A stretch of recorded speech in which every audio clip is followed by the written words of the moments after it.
पूर्वी लद्दाख में चीन के साथ जारी सीमा तनाव के मुद्दे पर मोदी सरकार के खिलाफ लगातार आक्रामक रुख अपनाए राहुल गांधी ने रक्षा मंत्रालय के एक हालिया दस्तावेज के हवाले से सवाल किया है कि प्रधानमंत्री आखिर झूठ क्यों बोल रहे हैं।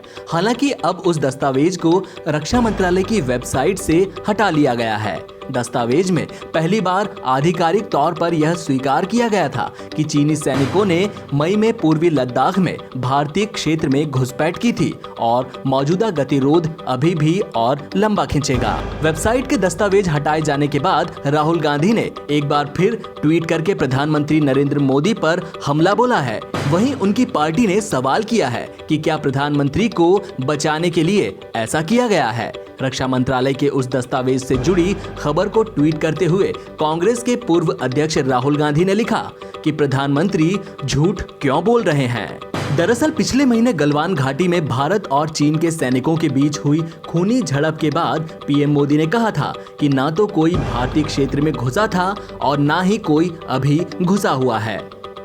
राहुल गांधी पीएम मोदी के इसी बयान को लेकर उन पर झूठ बोलने का आरोप लगा रहे हैं। आपको बता दें कि गलवान घाटी में हुए खूनी संघर्ष में भारत के 21 जवान शहीद हुए थे, जबकि चीन के कम से कम 45 सैनिक मारे गए थे। हालांकि चीन ने अपने सैनिकों के मारे जाने की बात तो कबूली थी, लेकिन आधिकारिक तौर पर उसने यह कभी नहीं बताया कि उसके कितने सैनिक मारे गए। अमेरिका के ह्यूस्टन शहर में एक अस्पताल के डॉक्टरों ने RLF-100 नाम की एक नई दवा का इस्तेमाल किया है। इससे गंभीर रूप से बीमार कोविड-19 के वे मरीज स्वस्थ हो रहे हैं जिन्हें सांस लेने में कठिनाई की शिकायत थी। इस दवा को एविप्टाडिल नाम से भी जाना जाता है। FDA ने आपात स्थिति में इस्तेमाल के लिए इस दवा को मंजूरी दे दी है। ह्यूस्टन मेथडिस्ट अस्पताल ने इस दवा के इस्तेमाल से वेंटिलेटर वाले मरीजों के तेजी से स्वस्थ होने की जानकारी दी है। न्यूरोएक्स और रिलीफ थेराप्यूटिक्स ने मिलकर इस दवा को विकसित किया है। दवा बनाने वाली कंपनी न्यूरोएक्स के एक बयान के मुताबिक स्वतंत्र अनुसंधानकर्ताओं ने बताया कि एविप्टाडिल मानव फेफड़ों की कोशिकाओं और मोनोसाइट्स में सॉर्स कोरोना वायरस की प्रतिकृति बनाने से रोकता है। रिपोर्ट के मुताबिक कोविड-19 की चपेट में आया 54 वर्षीय व्यक्ति गंभीर रूप से बीमार होने के बाद इस दवा के इस्तेमाल से 4 दिन के भीतर ही वेंटिलेटर से हट गया। इसके अलावा 15 से अधिक मरीजों पर भी इलाज के ऐसे ही नतीजे देखे गए। न्यूरोएक्स के CEO और अध्यक्ष प्रोफेसर जोनाथन जेविट ने कहा, अन्य किसी भी वायरल रोधी एजेंट ने वायरस संक्रमण से इतनी तेजी से उबरने की दर नहीं दिखाई।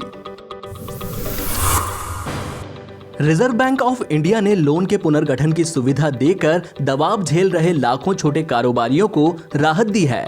दबावग्रस्त MSME कर्जदार मौजूदा व्यवस्था के तहत अपने कर्ज का पुनर्गठन कर सकेंगे। इसके लिए यह शर्त रखी गई है कि 1 मार्च 2020 तक उनका अकाउंट स्टैंडर्ड होना चाहिए। RBI के गवर्नर शक्तिकांत दास ने कोविड-19 से लड़खड़ाती इकोनॉमी को सहारा देने के लिए गुरुवार को कई उपायों की घोषणा की। RBI की मौद्रिक नीति समिति की बैठक समाप्त होने के बाद उन्होंने कहा कि रेपो रेट 4% तक बरकरार रखने का फैसला किया गया है। 7 जून के स्ट्रेस्ड एसेट रिजोल्यूशन फ्रेमवर्क के तहत एक विंडो मुहैया कराई जाएगी, जिससे लेंडर्स को ऑनरशिप में बदलाव किए बिना एक समाधान योजना लागू करने का मौका मिलेगा। RBI KV कामत की अध्यक्षता में एक समिति का गठन करेगा जो समाधान योजना के लिए जरूरी वित्तीय मानकों का निर्धारण करेगा। दबावग्रस्त MSME कर्जदार मौजूदा व्यवस्था के तहत अपने कर्ज का पुनर्गठन कर सकेंगे, लेकिन इसके लिए यह शर्त रखी गई है कि 1 मार्च 2020 तक उनका अकाउंट स्टैंडर्ड होना चाहिए। इस पुनर्गठन को 31 मार्च 2021 तक लागू किया जाएगा। इससे MSME को काफी राहत मिलेगी क्योंकि कोविड-19 के कारण उनका कामकाज और कैश फ्लो बुरी तरह प्रभावित हुआ है। अंतर्राष्ट्रीय बाजारों में जबरदस्त तेजी से सोने की कीमत आज एक बार फिर रिकॉर्ड स्तर पर पहुंच गई। दिल्ली सराफा बाजार में गुरुवार को सोने की कीमत प्रति 10 ग्राम 225 रुपए बढ़ गई, जबकि चांदी की कीमत में प्रति किलोग्राम 1932 रुपए की उछाल आई। दिल्ली सराफा बाजार में आज सोने का भाव प्रति 10 ग्राम 56,590 रुपए पहुंच गया। पिछले सत्र में सोने का बंद भाव 56,365 रुपए प्रति 10 ग्राम था।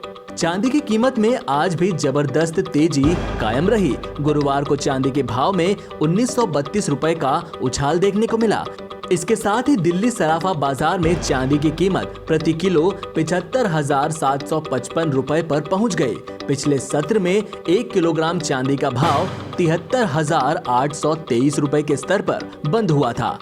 अंतर्राष्ट्रीय बाजार में सोना 2045.70 डॉलर प्रति ऑन्स और चांदी 27.57 डॉलर प्रति ऑन्स पर कारोबार कर रही थी। विशेषज्ञों के मुताबिक कोरोना वायरस के बढ़ते मामलों के बीच इकोनॉमिक ग्रोथ को लेकर जारी आशंकाओं से सोने की कीमत रोज नए कीर्तिमान बना रही है। कश्मीर पर दुनिया भर में मात खाने से बौखलाए पाकिस्तानी विदेश मंत्री शाह महमूद कुरैशी ने भारतीय प्रधानमंत्री नरेंद्र मोदी को पाक अधिकृत कश्मीर की राजधानी मुजफ्फराबाद में रैली करने का मौका दिया है।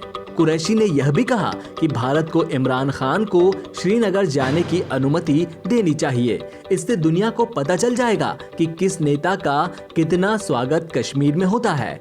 पाकिस्तानी विदेश मंत्री कुरैशी ने बुधवार को मीडिया से बातचीत में कहा कि मैं भारत के प्रधानमंत्री को आखिरी पैगाम दे रहा हूं। आज कश्मीर में आर्टिकल 370 के खात्मे का 1 साल पूरा हो गया है।